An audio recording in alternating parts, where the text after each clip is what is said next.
নমস্কার বন্ধুরা, cuisine by কেয়াতে আপনাদের সকলকে স্বাগত। আজ আপনাদের সঙ্গে গোলাপ জামুনের রেসিপি শেয়ার করব আর কিছু টিপস ও ট্রিক শেয়ার করব যাতে পারফেক্ট গোলাপ জামুন বানাতে পারেন।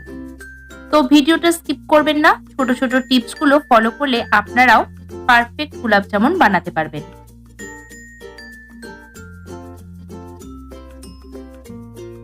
গোলাপ জামুন বানাবার জন্য আমি 400 গ্রাম খোয়া ক্ষীর নিয়েছি 3 টেবিল চামচ সুজি, তাতে দিচ্ছি 4 থেকে 5 টেবিল চামচের মতো দুধ। এবারে এটা মিশিয়ে নিয়ে রেখে দিচ্ছি।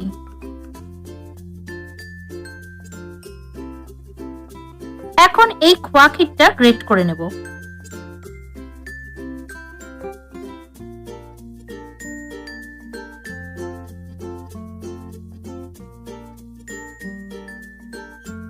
সমস্ত খোয়া ক্ষীর গ্রেট করা হয়ে গেছে।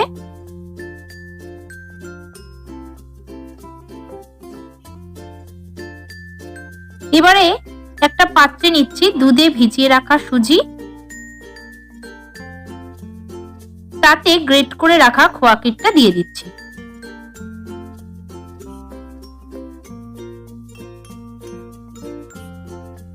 এটা একটু মেখে নেব।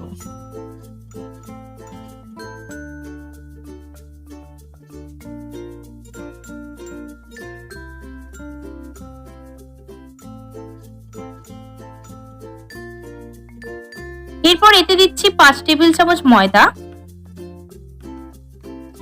1/4 চা চামচের একটু বেশি বেকিং পাউডার, 1 টেবিল চামচ ঘি। এবারে এই উপকরণগুলো ভালো করে মেখে নেব।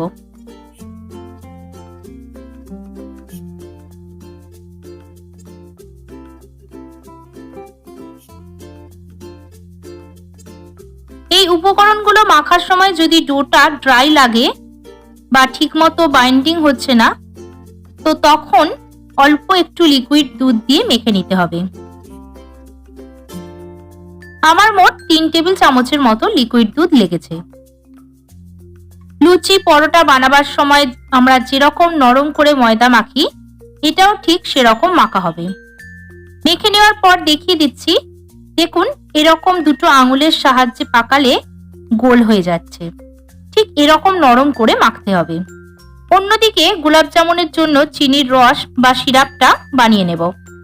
তার জন্য একটা পাত্রে নিচ্ছি 300 গ্রাম চিনি আর 3 কাপের মতো জল।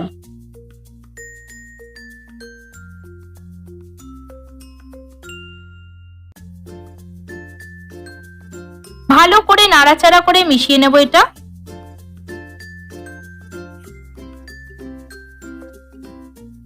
যদি আপনারা মোটা রস পছন্দ করেন তাহলে আরো 100 বা 150 গ্রাম চিনি অ্যাড করতে পারেন।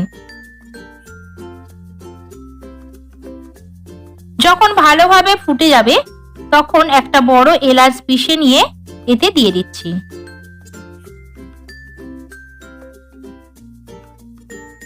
দিচ্ছি 2 চিমটে জাফরান। জাফরান দেওয়ার জন্য একটা সুন্দর রং এসেছে।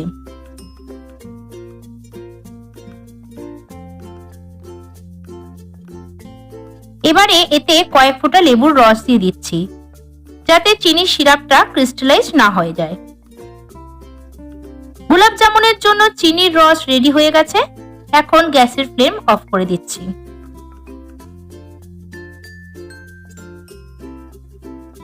এখানে অল্প পরিমাণে পেস্তা বাদাম কুচিয়ে রেখেছি, তাতে দিচ্ছি খোয়া ক্ষীরের ডো থেকে অল্প একটু খোয়া ক্ষীর আর বড় এলাচের গুঁড়ো 2 চিমটে, সামান্য একটু জাফরান। এগুলো একটু মেখে নেব।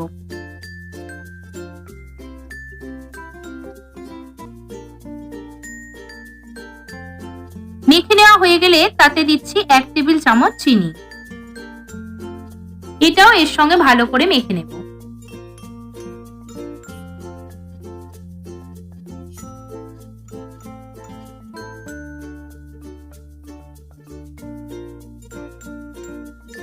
এখন মেখে রাখা খোয়া ক্ষীরের ডো থেকে অল্প একটু খোয়া ক্ষীর নিয়ে নিয়েছি।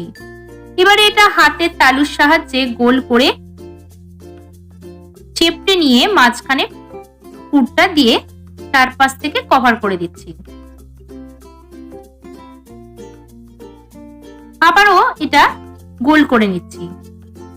এমন ভাবে এটা করতে হবে যাতে গোলাপ জামুনের গাটা মসৃণ হয়, যেন কোনো রকম ফাটাও না থাকে, কারণ ফাটা থাকলে এটা ভাজার সময় ভেঙে যেতে পারে।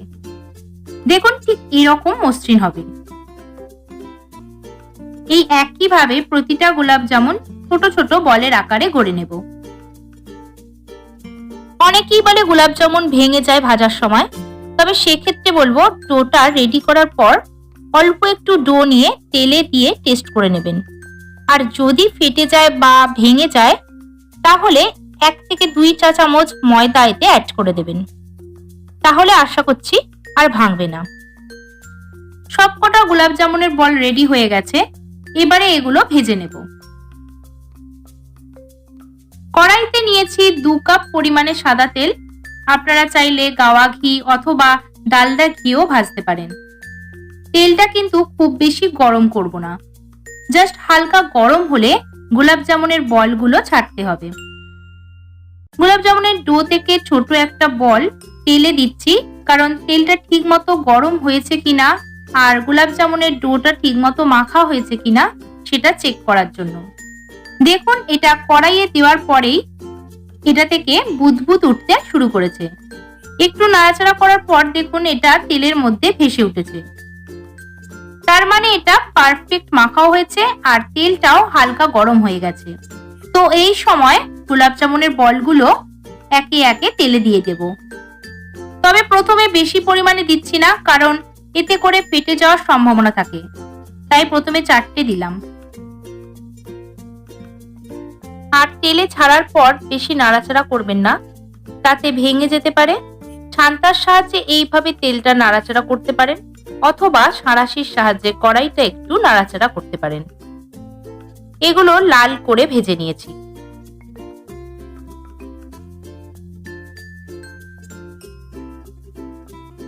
ভাজা হলে গোলাপ জামুনগুলো গরম রসে দিয়ে দিচ্ছি।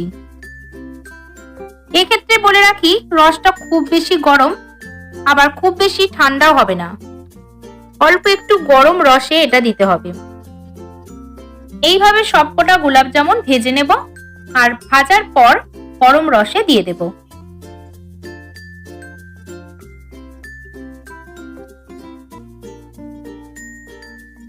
আর গোলাপ জামুনগুলো রসে দেওয়ার পর সাইজে বেশ বেড়ে যায়। রসে দেওয়ার পর এগুলো ভেসে থাকে, তাই একটু উল্টে পাল্টে দিচ্ছি। যেহেতু রস ঢোকার পর এটা খুব নরম হয়, তাই এই কাজটা খুব সাবধানে করতে হবে, না হলে ভেঙে যেতে পারে।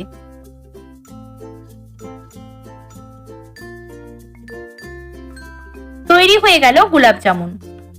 এরপরেও যদি কোনো প্রশ্ন থাকে তাহলে আমাকে কমেন্ট করবেন, আমি অবশ্যই কমেন্টে রিপ্লাই দেব। আমার আজকের রেসিপিটা যদি ভালো লাগে অবশ্যই লাইক, শেয়ার, কমেন্ট করবেন আর চ্যানেলটা ছেড়ে যাওয়ার আগে সাবস্ক্রাইব করার অনুরোধ রাখছি। আজকের ভিডিওটা দেখার জন্য সকলকে অসংখ্য ধন্যবাদ।